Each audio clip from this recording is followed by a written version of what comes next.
Hypertensive agent. तो सभी लोग जानते हैं हाइपरटेंशन का मतलब होता है rise in blood pressure. Blood pressure अधिक होना हाइपरटेंशन कहलाता है।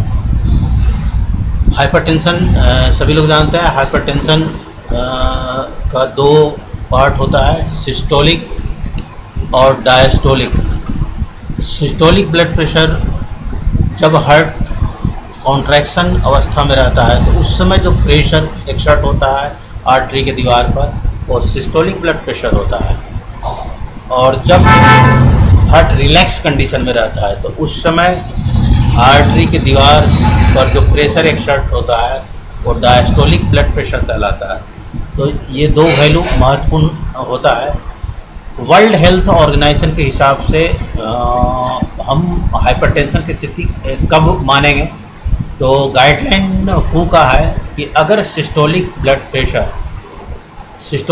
प्रेशर 150 mm ऑफ Hg से अधिक हो और डायस्टोलिक ब्लड प्रेशर जो है वो 95 mm ऑफ Hg से कम हो, 95 mm ऑफ Hg या उससे अधिक हो, तो वो कंडीशन जो है वो हाइपरटेंशन का कहलाता है। अब हाइपरटेंशन को दो भाग में डिवाइड किया गया है, प्राइमरी हाइपरटेंशन और सेकेंडरी हाइपरटेंशन। प्राइमरी हाइपरटेंशन जिसकी एग्जैक्ट कारण इटियोलॉजी पता नहीं है, और ये प्राइमरी हाइपरटेंशन हो सकता है जेनेटिक फैक्टर की वजह से हो सकता है, ओबेसिटी यानी अधिक वेट के वजह से हो सकता है, हाई साल्ट इंटेक की वजह से हो सकता है, स्मोकिंग अगर सिगरेट वगैरह का करते हैं तो उसके वजह से हो सकता है, लिपिड की मात्रा अगर बॉडी के अंदर अधिक है, हाइपरलिपिडेमिया, या सीरम लेवल रेनिन का बढ़ा हुआ है उसके वजह से, या सिंपैथेटिक सिस्टम के हाइपर सेंसिटिविटी यानी over activity of sympathetic system. तो इन सब कारण में कोई भी कारण होगा तो जो है ब्लड प्रेशर प्राइमरी हाइपरटेंशन की स्थिति उत्पन्न होती है। उसी प्रकार सेकेंडरी हाइपरटेंशन है कि जिसका एग्जैक्ट कारण पता रहता है, इटियोलॉजी जिसका पता है तो वो सेकेंडरी हाइपरटेंशन की स्थिति बनती है। सेकेंडरी हाइपरटेंशन एक्यूट और क्रोनिक रीनल डिजीज में हो सकता है, कुशिन सिंड्रोम में हो सकता है, कैंसर ऑफ एड्रीनल ग्लैंड में हो सकता है, और अगर हम कुछ ड्रग लेते हैं तो उसके वजह से भी सेकेंडरी हाइपरटेंशन की स्थिति हो सकता है। ये ड्रग्स है, ओरल कंट्रासेप्टिव का प्रयोग किया जाता है, तो एस्ट्रोजन या एस्ट्रोजन लाइक ड्रग का प्रयोग किया जाता है, स्टेरॉइड का प्रयोग किया जाता है। तो इन सब कारण से जो है वो सेकेंडरी हाइपरटेंशन की स्थिति बनती है। अब थोड़ा सा ब्लड प्रेशर की सिचुएशन समझना चाहिए कि ब्लड प्रेशर का चार्ट क्या है। एक नॉर्मल व्यक्ति हम किसे कहेंगे जिसका ब्लड प्रेशर, तो वो है सिस्टोलिक और डायस्टोलिक का वैल्यू। सिस्टोलिक 110 से 130, डायस्टोलिक 70 से 85। तो ये स्थिति जो है नॉर्मल रहता है, नॉर्मल कहा जाएगा। लेकिन इसके बाद स्टेज शुरू होता है, stage 1, stage 2, stage 3, stage 4। Stage 1 है अगर सिस्टोलिक 140 है, डायस्टोलिक 90 है, तो स्टेज 1 की स्थिति होता है। थोड़ा सा और अधिक हुआ है, डायस्टोलिक 100 और सिस्टोलिक 160 mm ऑफ Hg हो गया तो स्टेज 2 पहुंच जाता है। उसी प्रकार स्टेज 3 है सिस्टोलिक 110 और सिस्टोलिक 180 और डायस्टोलिक 110, ये स्टेज 3। यहाँ पर स्टेज 3 थोड़ा मिस्टेक है, स्टेज 3 है ये। स्टेज 2 के बाद स्टेज 3 की स्थिति है, और स्टेज 4 की स्थिति है सिस्टोलिक 210 और डायस्टोलिक 120। तो ये स्टेज 4 की स्थिति उत्पन्न होता है। अब हाइपरटेंशन एक्चुअल में बहुत सारे कार्डियोवास्कुलर कॉम्प्लिकेशन हो सकता है अगर हाइपरटेंशन कंट्रोल में नहीं है तो तो इस तरह से अगर सामान्य अवस्था में अगर है तो उसी समय अगर लाइफ स्टाइल में परिवर्तन किया जाए तो हाइपरटेंशन को कंट्रोल किया जा सकता है। तो इसमें क्या क्या चीज़ है जो कि हम लाइफ स्टाइल में इंक्लूड करके ताकि हम सामान्य हाइपरटेंशन को कंट्रोल कर सकें। वेट रिडक्शन, हम वज़न अगर किसी का अधिक है तो वज़न नॉर्मल स्टैंडर्ड वज़न रखें। एक्सरसाइज अपने लाइफ स्टाइल में एक्सरसाइज डेली रूटीन में रखें, एक्सरसाइज थोड़ा बहुत। साल्ट का प्रयोग कम से कम करें। स्मोकिंग या अल्कोहल नहीं लें और अपने ज़िंदगी तनाव मुक्त ज़िंदगी व्यतीत करना चाहिए, स्ट्रेस फ्री लाइफ। तो ये सब चीज़ें हैं जो कि हम लाइफ स्टाइल में परिवर्तन कर कर काफ़ी हद तक हम हाइपरटेंशन को कंट्रोल कर सकते हैं। अब है इन सब हाइपरटेंशन के जो डिजीज हाइपरटेंशन की स्थिति को जो कंट्रोल करेगा वो एंटी हाइपरटेंसिव एजेंट कहलाएगा, स्वाभाविक है। अब क्लासिफिकेशन एंटी हाइपरटेंसिव एजेंट का क्लासिफिकेशन क्या है? तो पहला जो है क्लासिफिकेशन है drug acting on sympathetic system, sympathetic system में एक्शन करने वाले ड्रग। और इसके अंदर देखिए 3 है। पहला है सेंट्रल एक्टिंग, सेंट्रल एक्टिंग जिसमें है, जिसका एग्जाम्पल है alpha methyldopa, catecholamine depleter, catecholamine कहा जाता है, एडेनिलिन नॉन एडेनिन कैटाकोलामिन कहा जाता है। तो इसकी जो सांद्रता को कम करते हैं तो उसको है रिजर्पाइन इसका है। तीसरा है एडनर्जिक रिसेप्टर ब्लॉकर, एडनर्जिक रिसेप्टर ब्लॉकर में है, इसका अगेन 3 सब पॉइंट है एडनर्जिक receptor blocker.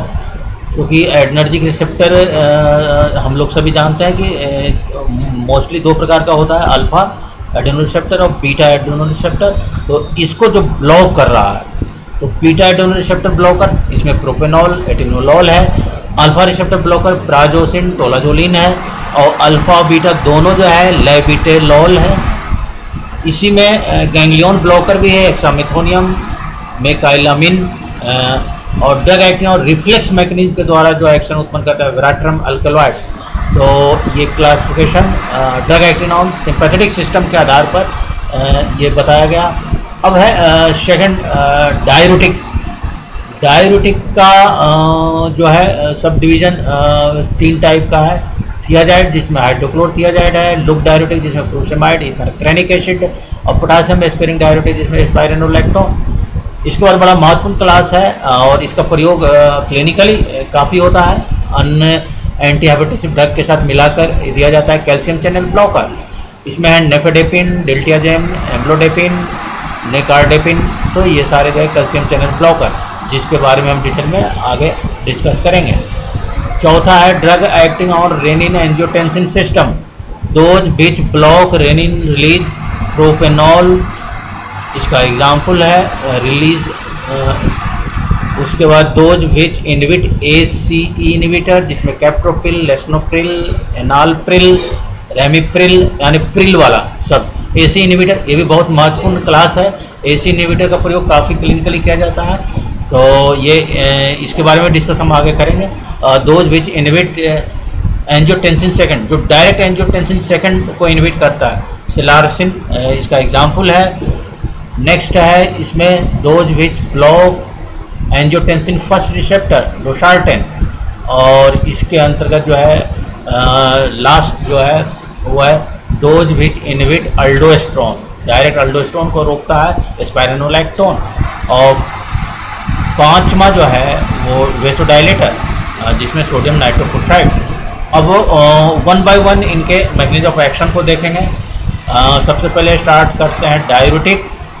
Diuretic these agent reduce the blood pressure by, हमें इसमें यही बताना है कि किस तरह से ब्लड प्रेशर को कंट्रोल कर रहा है, किस तरह से ब्लड प्रेशर को कम करके नॉर्मलाइज कर रहा है। तो इसमें अगर कोई भी डाययूरेटिक है तो वो 3 काम करेगा ही। पहला काम है चूँकि यूरिन आउटपुट को बढ़ाएगा, और जब यूरिन आउटपुट बढ़ेगा तो प्लाज्मा वॉल्यूम घटेगा, एक्स्ट्रा सेलुलर फ्लूइड घटेगा और पेरिफेरल रेजिस्टेंस घटेगा, जिससे कि ब्लड प्रेशर नॉर्मल होगा। तो ये डाययूरेटिक का सिंपल, अगर 3 पॉइंट ये याद रखें, डाययूरेटिक का ये मैकेनिज्म ऑफ एक्शन डाययूरेटिक के लिए हुआ।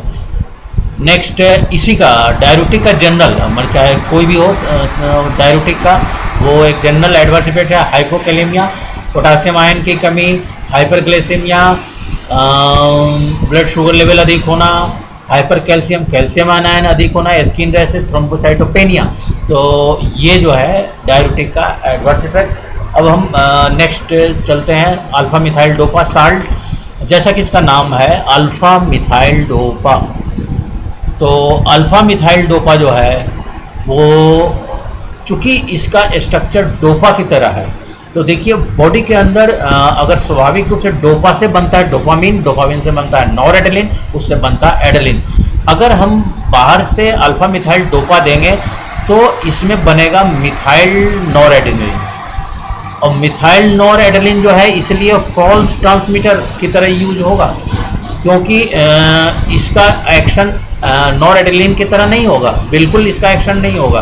तो इसलिए जो सिंपल है कि नॉरएड्रेनालिन के एक्शन को ये इनहिबिट कर देगा, और चूंकि नॉरएड्रेनालिन की वजह से ब्लड प्रेशर बढ़ेगा और इसलिए जो है ब्लड प्रेशर जो है नॉर्मलाइज हो जाएगा। इसका एक और एक्शन होता है अल्फा मिथाइल डोपा का, वो है रेनिन रिलीज को ये रोकता है। रेनिन एंजियोटेंसिन सिस्टम पर जो है डायरेक्ट रेनिन रिलीज को रोकता है, जिसका हम आगे डिस्कस करेंगे। तो ये सिंपल अल्फा मिथाइल डोपा का मैकेनिज्म ऑफ एक्शन है।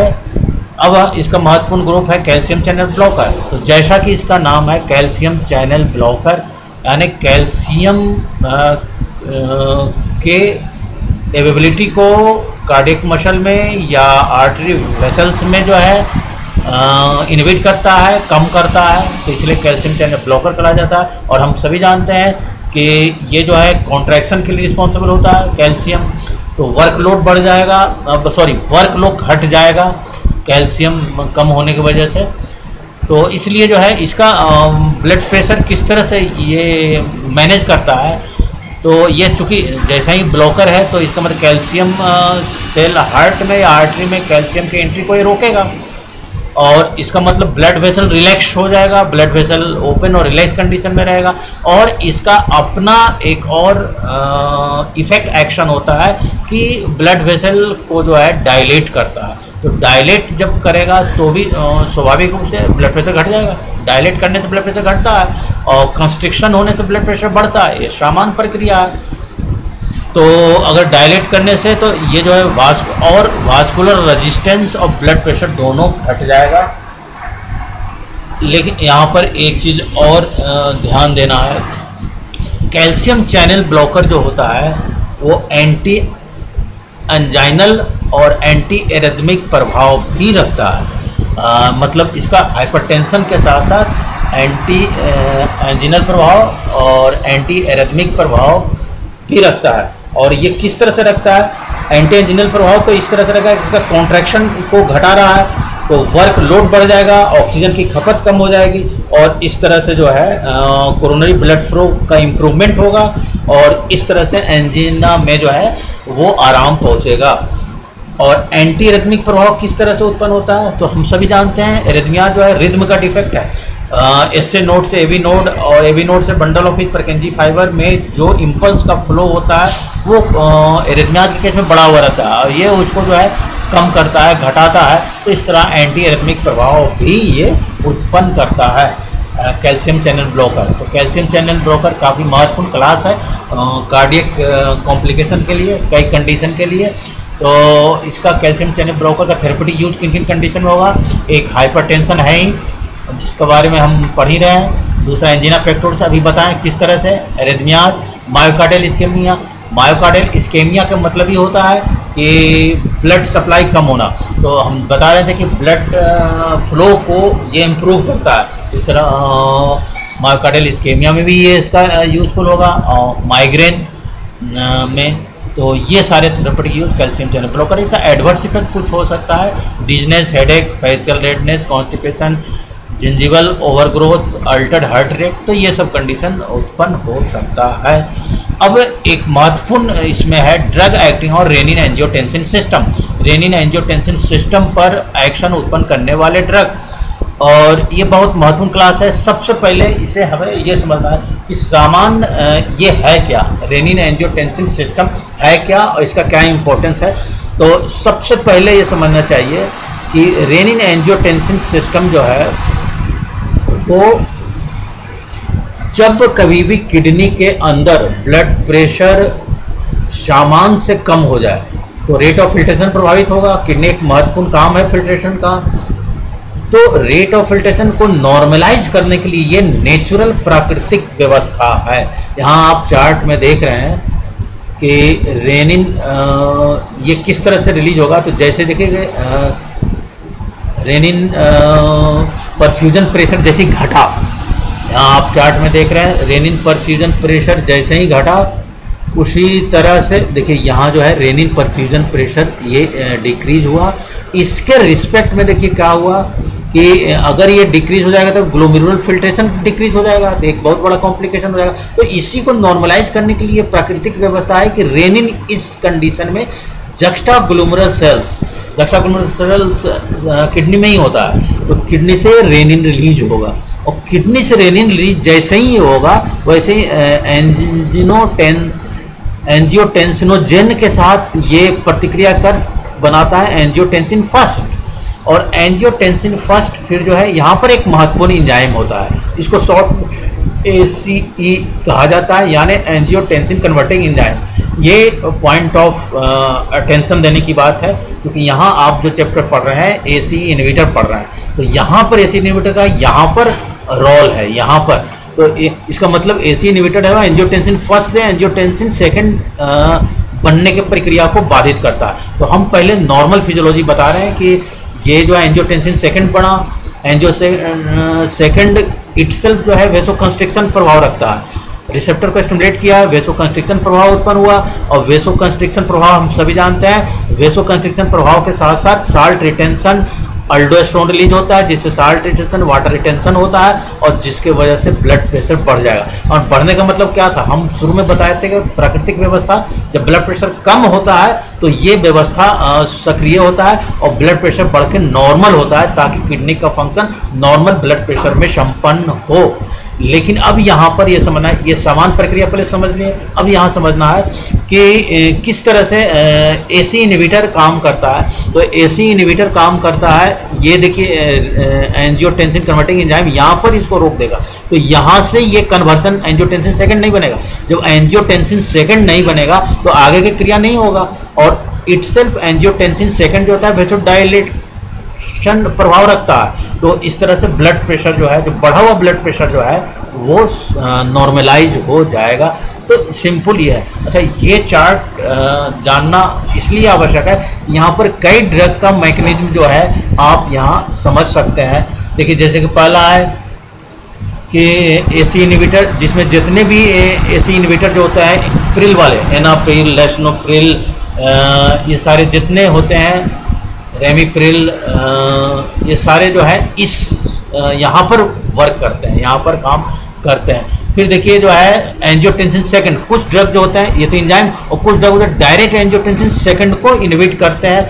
सेलारसिन जो है डायरेक्ट एंजियोटेंसिन सेकंड को नहीं बनने देगा। तो यहाँ से भी ये हो जाएगा, कहीं भी साइकिल को कोई भी ड्रग कहीं भी रोकेगा तो वो जो ब्लड प्रेशर को नॉर्मल करेगा। फिर देखिए कुछ ड्रग जो होता है जैसे अल्डोस्टेरोन, यहाँ पर देख रहे हैं कि साल्ट रिटेंशन अल्डोस्टेरोन की वजह से हो रहा है। तो जो ड्रग जो है डायरेक्ट अल्डोस्टेरोन को रोकेगा तो भी जो है ब्लड प्रेशर को नॉर्मलाइज करेगा। इसमें एस्पाइरिनोलैक्टोन जो डाययूरेटिक है, तो यहाँ पर उसका मैकेनिज्म ऑफ एक्शन यहाँ पर होता है, इस स्थान पर होता है। फिर देखिए जो है एंजियोटेंसिन फर्स्ट जो बन रहा है, तो स्वाभाविक एंजियोटेंसिन फर्स्ट बनेगा, उसके आगे तो ये क्रिया शुरू हो गई। तो कुछ ड्रग जो है डायरेक्ट एंजियोटेंसिन फर्स्ट रिसेप्टर पर काम करता है और ये है लोसार्टेन, तो यहाँ से आगे की यहाँ क्रिया नहीं होगी, तो ये भी हो गया।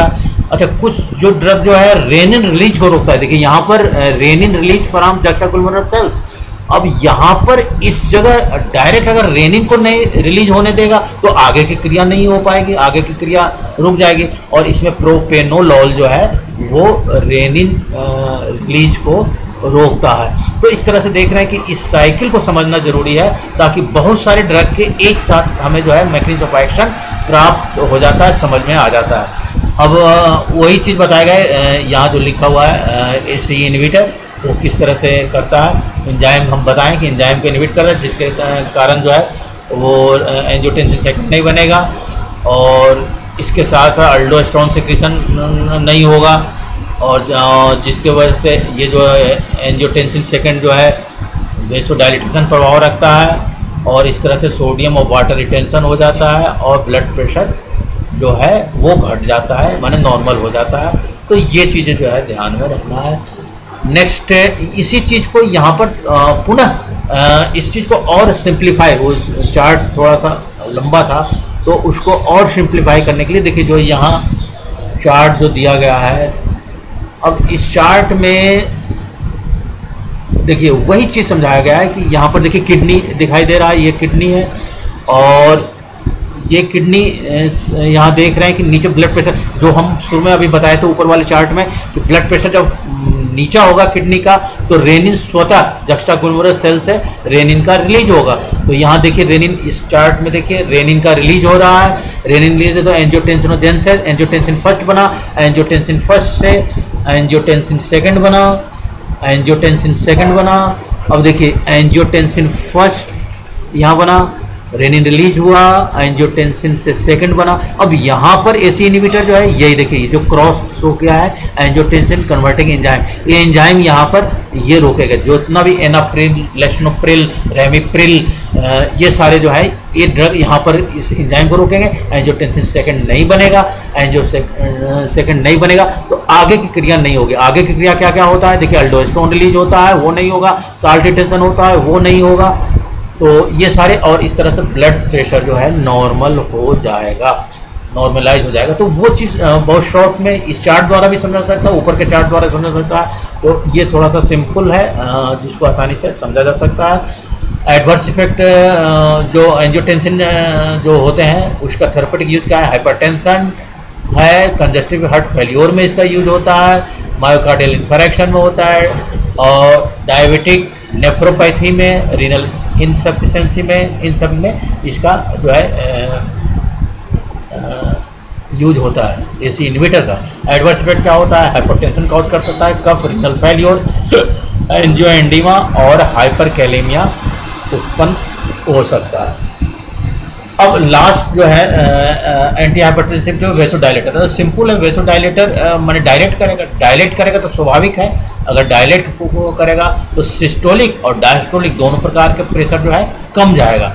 और इसका एग्जाम्पल हम बताएं सोडियम नाइट्रोक्लोराइड, तो सोडियम नाइट्रोक्लोराइड जो है देखिए इसके जो विशेष इफेक्ट है ये आर्टरीज और वेन दोनों पर इसका प्रभाव होता है। तो इस तरह से पेरिफेरल रेजिस्टेंस भी कम होता है, सिस्टोलिक डायस्टोलिक भी कम हो जाता है और इस तरह से ब्लड प्रेशर नॉर्मल होता है। एडवर्स इफेक्ट इसका क्या हो सकता है, वेसोडाइलेटर जैसे नाइट्रोक्लोराइड, सोडियम नाइट्रोक्लोराइड का वेट गेन होता है, फेशियल फ्लूसिंग हो सकता है, टैकीकार्डिया, हेडेक, जीआईटी अपसेट संबंधी डिफेक्ट हो सकता है। तो this is all about anti hypertensive agent का इस तरह से जो है ये पूरा प्रक्रिया